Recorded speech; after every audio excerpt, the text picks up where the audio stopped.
Hi guys, how's everyone doing today, man? And welcome to my YouTube channel. It's been a while. I'm always saying this every video that it's been a while because I'm never really consistent with it. But listen, this is kind of a bit of a late video, but it's something that I felt that I needed to do. My video today is based on the absolutely fantastic What If series. I've been meaning to do it. I just been a bit lazy, let's just say that, since the series ended. So it's like, I don't think it's like I'm gonna go through every episode, more or less just kind of wrapping up what I thought about the series in general. And if for anyone that's already seen a lot of my videos and how I react, you kind of know that I just pretty much love anything I see, all things Marvel. But yeah, so first and foremost, I'm gonna just start off by saying congratulations to Marvel once again. They have provided us with something very unique, and while still being canon and relevant to the rest of the whole story arc in the universe that they've created, they've definitely given us something different. As we all know, sometimes it's always good to give us something different to keep things fresh, so nothing's bored.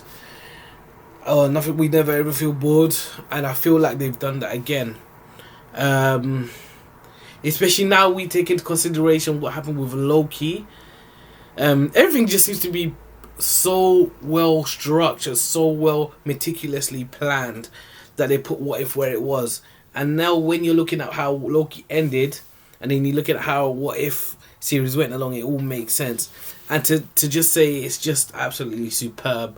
I mean, the first thing I'm going to talk about is, like, obviously it's the whole show, but it's the animation style that they've gone with. I can't remember what else to compare it to with that kind of animation, but it definitely suited Marvel's way with it. Especially when it came to certain battle scenes, it all flowed in such a fast-paced manner. The only other thing that I can say that I could really love as much as this animation would be something like Dragon Ball Super. Even though you can see the styles are different, but it's in terms of what I like to see visually, that'll be the one that I would say, okay, this is just as good. But in general, the style that they've gone through was fantastic. It was amazing, and it was a visual spectacle. None more so, I feel like, the last maybe 2 episodes in particular with the Ultron thing, where I thought it was on show at its absolute best. I feel, obviously, I'm sure, well, the reason why I love it so much was seeing this show in animation, was that it allowed Marvel to be more creative. It allowed them to take a lot of liberties, even more so than the films. Obviously, because we haven't seen what's happened, like, because obviously the films are still they plan to go a specific way how they want it to go. Obviously, the What If allows us to explore the stuff that haven't been done before. Therefore, you know, there can kind of be no division, especially between people who are saying, "Oh no, that should have happened. No, this should happen." No, these are scenarios that have never happened before, and these are things that can happen due to what Loki or Sylvie did in at the end of the Loki show. It's opened up all these possibilities, and I think we have to be grateful for that. And it's funny to think about when you think, like, probably many years beforehand, we've always secretly had these questions. Oh man, what if that happened? What if that happened? You wanted it to happen in a different way, but obviously the way they wanted it to go in the story was the way they wanted it to go. Well, now we're getting to see some of this. This is what this show has allowed by doing it in an animated way. So, yes, there could be other factors involved, such as budget and getting people to do this and that. Obviously, as you know, you never had every single actor and actress for every episode. But I just feel the animation gave them a lot more creativity and gave them a lot more freedom in a way which many of us never really would have thought before. And it allowed us to have things in a way where we kind of, sometimes, in a way, we got things that we knew we never wanted. Do you know what I mean? Like, yeah, this is what the creations does. It's giving us things that we never knew that we never wanted. For example, you're looking at Thor versus Captain Marvel in the Thor episode. You're looking at Ultron versus a Watcher. We were always secretly thinking, would the Watcher ever get involved? We saw that happen. We saw the fight scenes. To be fair, at the beginning, I never ever sort of thought. Well, I knew there was going to be an Ultron episode, but I didn't think it would be. See, what if Ultron won? My initial belief was that it was what if Ultron was successful, or what if Tony was successful in creating Ultron as the peacekeeping machine. So it was interesting to see that. Do you know what I mean? So that's what I'm gonna say about the animation and what it's done for the Marvel Universe in general. It's given them that creative license to take advantage and just give us something new. It's quite interesting the choices that they went for in terms of, you know, the what if questions. Some of them surprised me, some of them didn't surprise me, and a lot of them were just like, it was just brilliant. I mean, was I really expecting that Killmonger? To be fair, that's one thing. I didn't even know they would have that Killmonger episode, for example. But it was definitely delightful. And what I love about what they have done is, like, I feel like this show has made you either love someone even more, or even hate them even more, or at least just, you know, make you understand certain characters even more. Like for Killmonger, I'm not gonna lie, for me it's kind of made me hate him even more. And you know what I mean, I know he's a fantastic villain, we all know, especially from the Black Panther movie, but there's just something about his conniving nature, his conniving, backstabbing nature that's just really grounded my gears. It's like, oh man. And to see him kill, not even just to kill Stark, which I thought was a very funny trope. Can't believe they've gone that direction with Stark doing this show. But to see him kill T'Challa really did piss me off. It really did. And to see him get chosen by the Watcher, obviously we now know why, like, certain characters were chosen. And if it was preordained that he had to be chosen because they knew he was going to get into a power struggle with what's his name, Madame Zola, then obviously it had to happen. But that was the story. I don't know, what do you guys think? Please tell me in the comments. Bar the obvious Ultron storyline, which brought most of the other things together, what would you say was your best episode out of that? It's a very interesting thing, because I do love the zombie episode. It's definitely a very unique. It is unique, but it's obviously one from the comic, and a very dark episode, as we saw. I can't wait to see some of these other, if they will. I don't know if they will expand on some of these other early episodes. I know you can say that they brought them together with the last episode, but I still think there are kind of a few bits and pieces missing. For example, in the zombie, I know I've gone off topic just a little bit, but for the zombie episode, obviously he brought the zombies back to kind of distract Ultron, but we never really know what happened to certain characters. So does this mean that the zombie Thanos was killed? Was he part of the zombie horde that got bought? We know that, what's her name? Wanda, obviously she got killed by Ultron, but the zombie Wanda came through. Well, I'd love to see what happened to Banner. So I'm just still kind of curious to show in season 2, would they go back and show some of these other stories and maybe conclude it with them being taken by Strange into this other one. So what happened in this last episode could be the conclusion to the expansion of the story, which would have been shown in season 2, if that makes sense. I hope you guys are getting me here. So they will still show us what happened, but the conclusion would have already been shown in this Ultron episode, with them being taken and dropped on things. So technically that universe is fucked. I'm just asking because of the whole Thanos thing, to be honest. I would love to know what happened to him there. But back to what I was saying about my favourite episode, it's for sheer action, it's the episode 8. It's the episode 8, or the Doctor Strange one. I just feel that one, not only did it have action with both the Stranges and even the Capes, I do want more cape and cape action. But the emotion between, and let me not even forget the Captain Carter one. That was another brilliant episode, the first episode. But I do think the Strange one was a tad better. Just seeing someone like him broken, and I mean like a someone of Doctor Strange's level, broken, and albeit his love, but to see what he would like almost break his own oath and destroy the universe for the sake of it. It was nuts, and it was dark as hell. This is another thing that this show has done, which differs from the movies. It really has upped the ante in terms of darkness. You know, people never really associate I know they can get dark and serious, but never really associate Marvel as a brand as the extra dark type. Usually that's usually suited to DC, but I feel that this show has definitely shown us that they can get pretty serious when when they want to, do you know what I mean? But still remind us that it is Marvel, so they've always managed to have some humor. I feel what was very impressive with the show as well, on top of that, and I feel that it goes through every episode, was the exposition. They were able to the exposition. They always had the exposition character, or obviously being the Watcher, obviously. But it was just interesting to see during the final acts of each episode,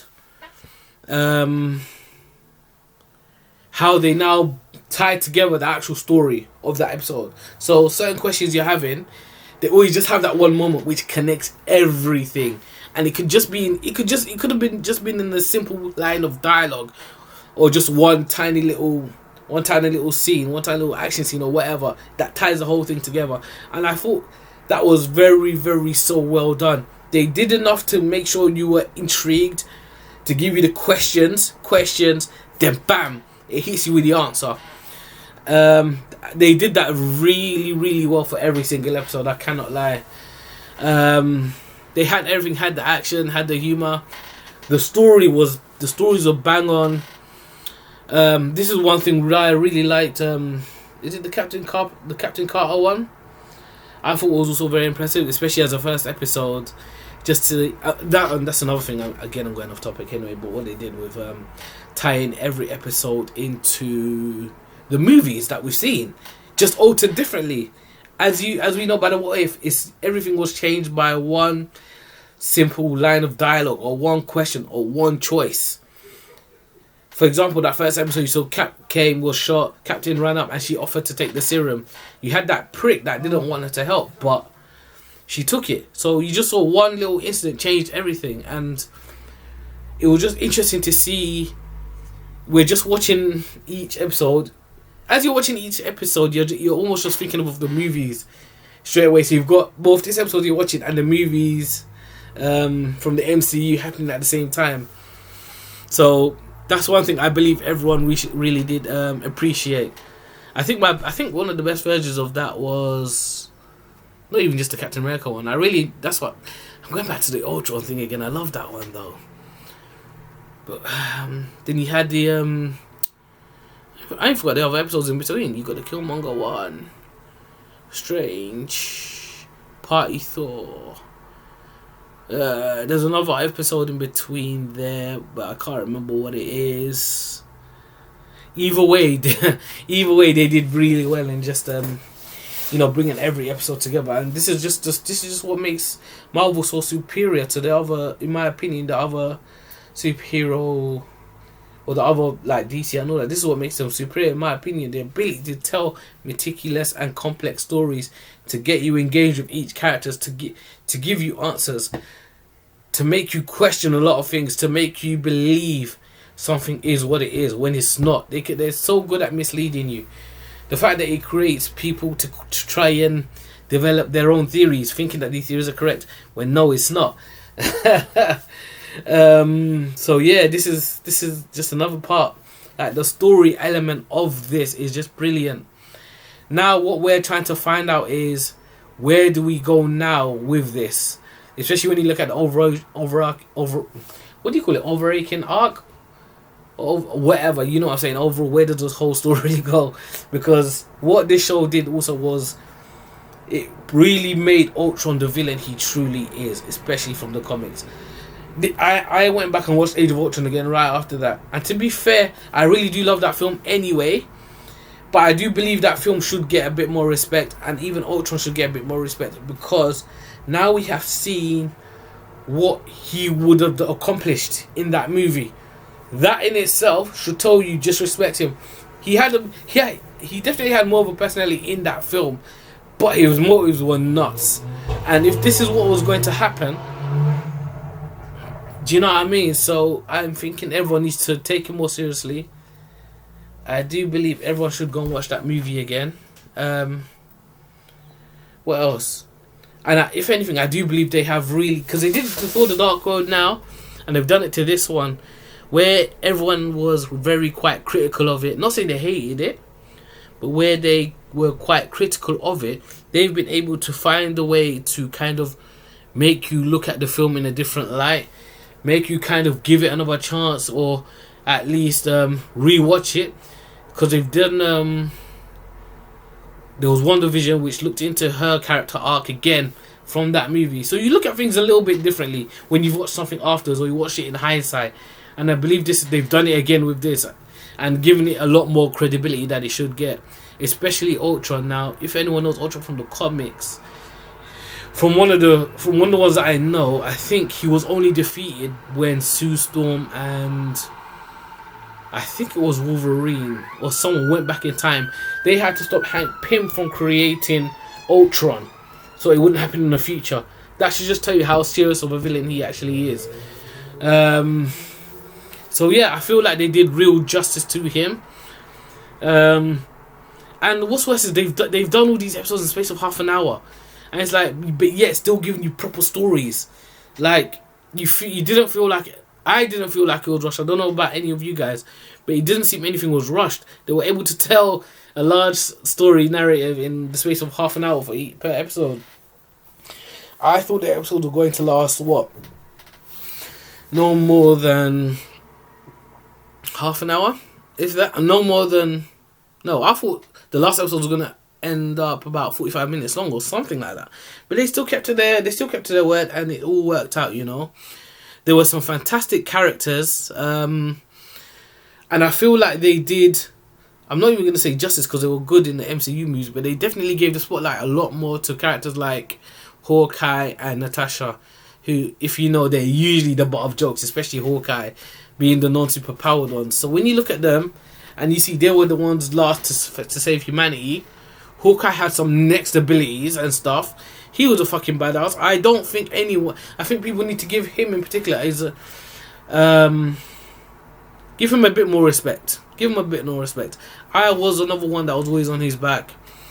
Nah, he deserves the respect, you know what I mean? So, kudos Hawkeye and kudos Nat. Even though you're a bit of a prick when you were trying to stop these guys doing what they were doing just because you're the last woman on Earth or whatever, but you did your thing. You guys had a plan and you followed through. And it's good to see that they really did reference Avengers Endgame again, and they kind of swapped it around, so now we can see what was going to happen, do you know what I mean, with those two. And so yeah, it's funny that they both, her and even Gamora, survived their fates in this universe. And speaking of Gamora, quickly, whilst it's like they quickly, I'm sure they had their own reasons for it, but I really wanted to see that Gamora storyline with Stark, because I know that if anyone knows, I don't know if any of you guys know, but apparently they removed that episode and they've moved it now to season 2, but they have kind of told us exactly what happened in their universe. Now it's just about us seeing the extended version of it. Gamora obviously killed, and I'm guessing that's obviously with the help of Stark, but then she managed to kill Thanos as well. And he's ready. Thanos is another butt of this episode, but he's funny. But I guess they're doing it to kind of, you know, help us move on from him as the big bad in the MCU. But back to the Gamora thing, it was interesting to know what she's been through. I thought she was going to just be the big bad of one of her universes, just because she had the his sword and the his sword and the, what do you call it? And the body armor. So yeah, I mean, I can't wait to see that. The director has promised that the episode will be there. I cannot wait to see it, and I can't wait for you guys to see that as well. Like I can't wait for all us to discuss that, and I'm sure it's going to be a massive part of season 2, whatever the overall narrative is for that. I'm also guessing we're going to see man like Uatu again, who for me, I can't believe we saw him do what he did, but he's definitely certified. I don't want him to face the repercussions, but then I know he does in the comics, kind of, because he's broken his oath quite many times for the sake of Earth, who he grew attached to. So I wonder if they're going to explore that in the MCU, not even just the animated one, the MCU somehow. Will he interfere? Because as you know, people were asking who is he swearing oath to and so on like that. But let's not forget, guys, there's more than one Watcher anyway. So remember, Guardian showed us 3 or 4 of them. Stanley was a watcher. Then there was 3 of them walking to it together. So I do believe we're going to see the other watchers here. I feel we may learn any repercussions of his interference and what that could have on the bigger picture, on the universe, just because he interfered. Would there be a link with one of the versions of Kang? These are certain other questions that we need to consider. The only other thing I can... Wait, yeah. No. Yeah. Yeah. That's what I was going to say. I was going to say, do I think they're going to continue some of the other stories from some of the previous episodes? But I see, it seems as if they already brought those to a close in the final episode. So as we know, we even learned that, what's his name? Steve is... I don't know if they haven't even confirmed that Steve in the Hydra Stomper, but I hope it is, because I just want to see... I hope there's a universe with both Captain Carter and Captain America. It would be great to see, like, if they do, because she's desperate to see Steve again, will they extract some of her super soldier serum and use it on him if he's in the Hydra Stomper? So what would that universe be like if there's both a Captain Carter and a Captain America? No one's actually asked that question. I hope you guys find this video and think about that yourself. That's probably enough of what if there was a Captain America and Captain Carter in the same universe. So yeah. But yeah, man, what else to talk about with the series? I can only just say how brilliant the thing was. Oh yeah, that's it. That's it. I've gone way back. The T'Challa story. God bless them, and God bless how they've honored Chadwick Boseman. I think he's a fantastic Star-Lord. That's the funniest thing. It's like I can easily see him there. So even if he's not Black Panther, I can see him even as a Star-Lord. It would have been lovely to see.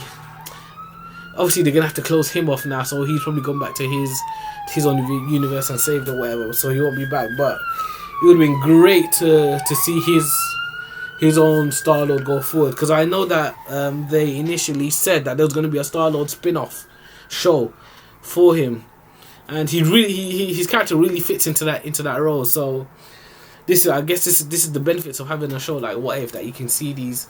You can also see interactions between certain characters you never would have seen before. And like I said, you see stuff that you didn't know. Captain Marvel and Thor. Thor's a prick, but he's a funny bastard. But he was awesome. You've seen all these characters together.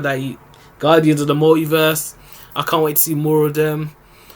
I can't wait to see if any of this translates into the it should translate into the bigger picture of things. Like, I'd love to see how certain of these characters kind of move into live action now, because at the end of the day, we still know these are canon, so a lot of this stuff can still translate. So, I mean, the rumor is, I don't know if anybody has heard, but Captain Carter may be coming live action in the Doctor Strange and the Multiverse of Madness movie, as are apparently the Ultron bots. Which means I still believe, and this is what I've always said, I don't believe Ultron is gone even from the main MCU timeline. But apparently he's meant to be in one of the universes where the Ultron bots, I think, take over.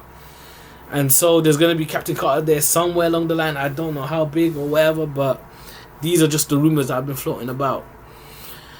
I fucking can't wait. I can't wait. But yeah, guys, this is my overall thought. I'm definitely giving this show at least a 9 out of 10. It would have been a 10 if they kept that bloody Stark and Gamora storyline. But this show, if anything, fuck it, I'll just go. You know what? I will give it a 10 out of 10. It's a great animated thing, a great way to see a different aspect of the MCU, to see the start of the bigger universes. I wonder if they'll show some of the new characters in animated form before we even get them in live action, like the Fantastic Four and so on.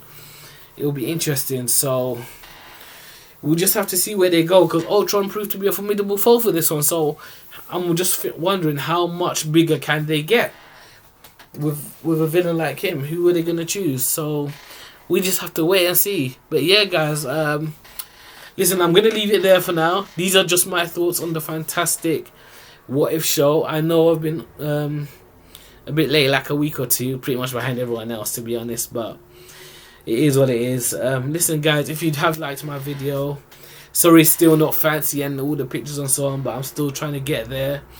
Any feedback is welcome, and it'll be great. If you like this video, please just support me with a like. Any comments for a debate in the comment section, guys. All right. So yeah, hope you guys enjoyed What If, and I hope you're also looking forward to season 2.